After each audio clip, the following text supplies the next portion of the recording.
Let's try Colin from Oregon. Colin, welcome to the show. What's on your mind today? David, can you hear me okay? Yes, thank you. Please. Hey, I appreciate the previous caller. I'd like to ask you some questions about fentanyl. Okay. Now, is it fentanyl or is it fentanyl, the way Donald Trump says? I honestly don't know. No, The way I in think my it's fentanyl. You pronounced it beautifully. Oh, I appreciate that. So I read a lot of stuff, just like everybody else does. Yep. And the reports that are more recent are saying, well, China's producing fentanyl and they're shipping it to South America, and these immigrants are pouring through our borders, Right. bringing fentanyl. But the honest truth is, we have seen fentanyl in all 50 states. Yes. So it's getting here somehow. The thing is, I was misled. I thought actually maybe there were some people in our country that were producing fentanyl and just distributing it. What can we do to stop the flow of fentanyl? You know, this is a very complex issue that clearly is not going to be solved with a wall on the US-Mexico border. Now, it is true that the primary source countries for fentanyl and related substances that are trafficked to the US are Mexico and China. India is increasingly a source for both the finished fentanyl, but also some of the precursor chemicals. There are seizures at the border, but we need to be looking at ports of entry, including airports. And you also have to be considering that if you fix the issue as it might be seen, fixing it, right, using the language of the drug war, if you fix the issue of the fentanyl that's trafficked in, you then incentivize the domestic production. So then you have to figure that out. So I don't think there's a simple solution. But what I can tell you is, like, the issue isn't something Biden did at the US-Mexico border. Right. They're saying that, well, if we just close the border, right, we could stop the what's the word, the metaphor of immigrants pouring in. Yes. Do we really think that immigrants the numbers did increase when Biden took over. The numbers of immigrants did increase, but of course we also said we won't separate your kids from your parents anymore. Yeah, but the other thing you have to consider with that, Colin, is oftentimes these right wingers cite the increased number of apprehensions as evidence that more people are coming in. But remember that those people are being apprehended. There's a different case to be made, which is, maybe Joe Biden is having a better job done at the border where we are apprehending more people and fewer are getting in. Now, I'm not saying it is that way, but when the right likes to use just that metric, it's quite dumb, actually, to just use that metric.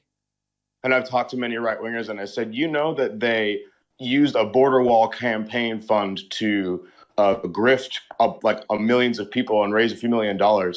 And they're like, what? And I'm like, yeah, you didn't hear about that? Oh, you mean the ban and build the wall thing? Yeah. Well, they think that Trump didn't get to build the wall. And the thing is, he could have. And what they said was what they say is like Biden said no and stopped all procedures. And there's just fence line just standing by is that true? I honestly am not sure. It's hard for me to keep track of all of the different claims that they make, but all of the ones I've looked into so far have not been accurate. But that one I'm just not familiar with. Yeah, I live in a pretty conservative. I try to make middle ground with a lot of these folks around here, and they tell me this. And the thing it's hard it's just when you get gish gallops when they're like, look at all these, and you're okay. I can only take this one at a time. Right. But most of the responses that I get are largely just like a shotgun, like you said, shot out of a cannon. It's so many different discussions all at once, like Mike Lindell. It's too much. And this, Sam Harris, love him or hate him, he has a really good podcast on this where he explains why he won't debate Brett Weinstein on vaccines, because he said the problem is, these folks can very easily come in and set 10 small fires, and you might only have the tools to put out 9 of them. And they go, yeah, but didn't you see that study from Bangladesh where they ivermectin cured everything? And then you're like, well, no, I didn't see it, but now you can't respond, and it becomes a mess. I think lose-lose. It's not a discussion. Yeah, it's not a discussion that's taking place. You're not having a good faith discussion. It's I have the whole alpha male. I have to win this discussion. I have to win this argument. Instead of maybe understanding you might be actually wrong about something. Right. Absolutely, Colin. You couldn't have possibly said it any better.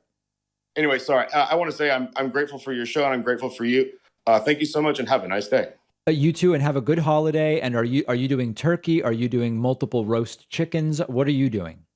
our family is very diverse. We're just kind of we're doing a plethora of options. I know we're doing like a smoked mac and cheese. Wow. I don't know. Yeah, I don't know if you're into that. Are you smoking it with cherry wood, or what are you smoking with? Oh, we have a Traeger. We just, it's just a recipe. We've never tried it before, but you bake the thing and then you smoke it on a Traeger. Absolutely. You're not going to use like liquid smoke though. You'll use real smoke. Oh, absolutely. Okay, yeah, good. I could tell from just talking to you, you would never resort to that. Sir, I have high standards when it comes to culinary science. Thank you. Colin, have a great holiday. Great to hear from you. Let's go next. It's great to check in and see what everybody's plans are. I love cooking at home. I cook all the time. Having a good set of knives that you actually like to use is really important. For years, I have been a fan of the advantages that Japanese knives offer. And our sponsor, Kamikoto, makes amazing Japanese steel kitchen knives using the traditional techniques that date back to the Edo period of Japan. Kamikoto only uses steel from Japan. Each blade takes years to craft and goes through a rigorous 19-step inspection process with a lifetime guarantee. The knives come in a beautiful heavy-duty ash wood box, makes it a really great gift, easy to store as well. On the Kamikoto website, you can see a map of the Michelin star chefs all over the world using Kamikoto knives. My Kamikoto knives at home have been performing great for years. You really just can't beat the feel of a nice Japanese knife, perfectly balanced in your hand.